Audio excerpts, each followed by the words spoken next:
সংসদে অধিবেশন, বিরতিতে সংসদ মসজিদে নামাজ পড়তে যান মাদারীপুর এক আসনের সাংসদ পীরজাদা হানজালা। কিন্তু সেখানে যা ঘটল তা নিয়ে রীতিমতো তোলপাড় নেট দুনিয়া। নামাজ শেষ হতে না হতেই তার সেই জুতা চুরি হয়ে গেছে।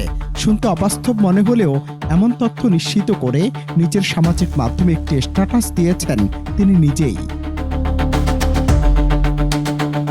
সেখানে তিনি লিখেছেন, আজ সংসদে নামাজ আদায় করতে গিয়ে একটা মজার ঘটনা ঘটে গেল।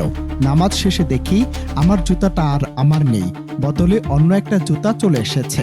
হয়তো কেউ ভুল করে নিয়ে গেছেন, আবার আমারটাও হয়তো কারো পায়ে চলে গেছে। এটাই আমাদের জীবনের ছোট ছোট অদ্ভুত কিন্তু সুন্দর মুহূর্তগুলোর একটা। যিনি ভুল করে নিয়ে গেছেন, আল্লাহ যেন তাকে ভালো রাখেন। যদিও তার ভাষ্যও ভুল করেই হতে পারে এমন কাণ্ড, তবে নেটিজেনদের ভাষ্য চুরি হয়ে গেছে সেই জুতা। অনন্ত হাসান মাসুদ, বাংলা টিভি।